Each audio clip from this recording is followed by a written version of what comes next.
ठीक है। कहता है बाबू कि भारत में विद्यार्थी जी सुप्रीम कोर्ट के बाद यदि कोई पावरफुल व्यक्ति आते हैं तो किनका नाम आ जाता है? इलेक्शन कमीशन का। किसका नाम आ जाता है जी? इलेक्शन कमीशन का, है ना। फिर कहता है विद्यार्थी जी कि भारत में बाबू हर एक लेयर पर, यानी भारत लेवल पर, स्टेट लेवल पर या विद्यार्थी डिस्ट्रिक्ट लेवल पर, सभी जगह इलेक्शन कमीशन का आयोग बैठा हुआ है ना, किसी न किसी अधिकारी को बैठाए हुए हैं। अब अगला कहता है विद्यार्थी जी कि इलेक्शन कमीशन का चर्चा किस किस में किया गया? भाग नंबर कितना में? 15 में। अनुच्छेद कितना से कितना? 324 से 29, है ना। कहता है इलेक्शन कमीशन आयोग का स्थापना कब हुआ था? 25/1/1950। कहता ये कैसा संस्था है जी?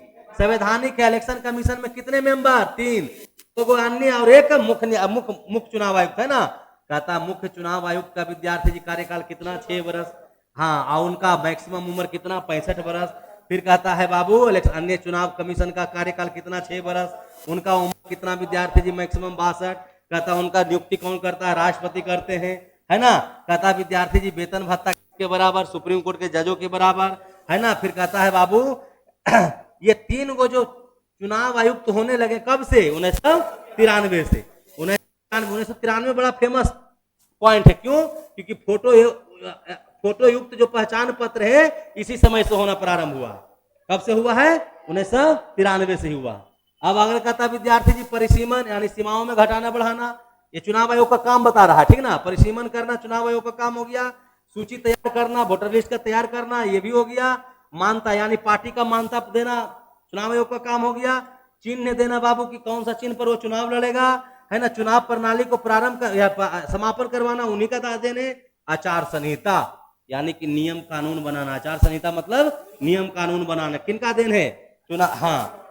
चुनाव आयोग का ही देन है। फिर अगला कहता है विद्यार्थी जी हाँ, चुनाव आयोग को बाबू हटाने का प्रक्रिया कैसा होगा? महाभियोग जैसा, यानी बहुत जटिल प्रक्रिया है ना जी। अगला नेक्स्ट कहता है बाबू ईवीएम के बारे में। सर्वप्रथम विद्यार्थी जी ईवीएम, सर्वप्रथम बाबू ईवीएम का प्रयोग विद्यार्थी जी कहां पर? पारूर में। पारूर कहां पड़ता है? केरल में। केरल में पड़ता है विद्यार्थी जी। किस चीज का चुनाव हो रहा था? एमएलए का। कब हुआ? मई 1982। कहता है बाबू कि कितने बूथों पर? 50। कितने बूथ पर? 50 बूथ पर। फिर कहता है बड़े पैमाना पर बड़े पैमाना पर, है ना।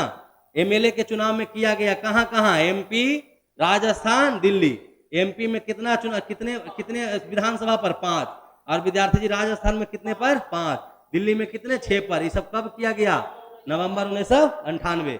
फिर कहता चला कि पहली बारी पूरा राज्य को चुनाव प्रणाली करवाया गया ईवीएम से। कब? 1999। किस राज्य को? गोवा।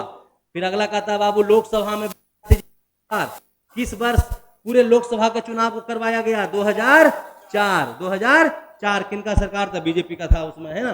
फिर कहता है बाबू कि विद्यार्थी जी 2009 में एमपी और एमएलए दोनों का चुनाव प्रणाली ईवीएम से कराया जाने लगा। फिर कहता वीवीपैट का विद्यार्थी जी कब लॉन्च किया गया? 2013। 2013 में विद्यार्थी जी वीवीपैट भी लॉन्च भी हुआ था प्लस लागू भी हुआ, दोनों चीज। अब अगला नेक्स्ट कहता है चेला क्षेत्रीय पार्टी का दर्जा हासिल करना है तो क्या करना है बाबू? 6% वोट ले आइए। अब प्लस क्या ले आइए? 1 लोकसभा सीट ले आइए या 2 गो एमएलए का सीट ले आइए, आपका क्षेत्रीय पार्टी का दर्जा मिल जाएगा। या वो दोनों में से नहीं होता विद्यार्थी तो कौन ले आइए? 8% वोट ले आइए। या वो भी नहीं होता तो क्या ले आइए? कहता 3 गो सीट प्लस 3% वोट ले आइए, आपको क्षेत्रीय पार्टी का दर्जा मिल जाएगा, है ना। अगला कहता राष्ट्रीय पार्टी का दर्जा। कहता 4 गो राज्य में क्षेत्रीय पार्टी का दर्जा हासिल कर लीजिए। 4 गो राज्य में क्षेत्रीय पार्टी का दर्जा हासिल कर लीजिए, आपको क्या मिल जाएगा जी? राष्ट्रीय पार्टी का दर्जा। फिर कहता है 6% लोकसभा के टोटल सीटों का लोकसभा का टोटल वोटिंग जितना हो रहा था उसका 6% मत ले आइए प्लस 4 गो लोकसभा का सीट ले आइए, अच्छे राष्ट्रीय पार्टी का दर्जा आपको मिल जाएगा। फिर कहता है बाबू कि जितना लोकसभा का सीट था उसका 2% सीट ले आइए प्लस विद्यार्थी जी ये कौन सा कंडीशन में? कहता 3 राज्य कम से कम होना चाहिए। कितने राज्य होना चाहिए? 3 राज्य होना चाहिए, तब आपका राष्ट्रीय पार्टी का दर्जा मिल जाएगा। 3 कंडीशन। अगला कहता है विद्यार्थी जी चुनाव आयोग से संबंधित। कहता है बाबू फोटो युग प्रारंभ कब हुआ जी? 1993। हमारे मतदाता सूची का गणना विधि विद्यार्थी जी जोड़ा आइडिंग करना कब से प्रारंभ होता? नवंबर महीना से। हाँ, कितना उम्र होना चाहिए? 18 या 18 प्लस होना चाहिए। अगला कहता है विद्यार्थी जी जयप्रकाश आयोग है विद्यार्थी समिति बना था, कब बना था बाबू? 1974 में, है ना। ये विद्यार्थी जी कितने कितने मेंबर का सिफारिश किए थे? 3 मेंबर। कहे कि चुनाव बला में कितना मेंबर होना चाहिए? चुनाव आयुक्तों में 3 गो। कहता है बाबू एक और सिफारिश किए थे, 21 वर्ष से उम्र घटा के कितना? 18। 21 वर्ष से उम्र घटा के 18। देखो विद्यार्थी जी, हम तो कहते हैं उम्र कर देना चाहिए 15, इसलिए 15 कर देना चाहिए, माने पूरा का पूरा काम कर रहा है 15-16 में मैट्रिक सब पास हो रहा है ना। इसका मतलब इतना नॉलेज नहीं है, मैंने गधावन जो दे देता है 400 रुपया में, उससे कम नॉलेज है उसको भी देना चाहिए 15 प्लस वाला।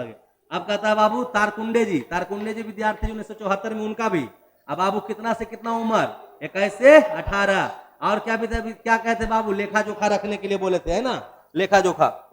अगला विद्यार्थी जी कहता 1981 में सकधर के क्या कहते परिचय पत्र अनिवार्य करो, परिचय पत्र होना अनिवार्य करो। फिर कहे बाबू कौन? गोस्वामी कब आए थे? 1990 में। क्या कहे कि खर्चा पर क्या करिए? लेखा जोखा रखिए। ईवीएम को क्या करवाए? कहे कि ईवीएम इसमें लगाइए, क्योंकि यहाँ पर क्या हो रहा है ब्लैक वोटिंग हो रहा है ना। फिर क्या कहे कि बाहरी जो वोटर है उनको भी वोट देने का अधिकार होना चाहिए। कौन कहे थे? गोस्वामी जी कहे थे। अगला कहा अगला विद्यार्थी जी गुप्ता जी कब आए थे जी? 1988। ये सब समिति का चर्चा है ना। करा बाबू खर्च का लेखा जोखा, प्लस चुनाव लड़ने वाले व्यक्ति का लेखा जोखा कि कितना उसका रुपया हस्ती है नहीं, जो उसका भी लेखा जोखा रखा जाए। अगला 15 में विद्यार्थी जी 15 में रेड्डी जी क्या बोले? कहें कि यदि आलतू फालतू लोग चुनाव लड़ता है तो उसको चुनाव राशि कितना लिया जाए? 10 गुना। आज का सेशन कंप्लीट। कोई दिक्कत? याद हुआ विद्यार्थी जी?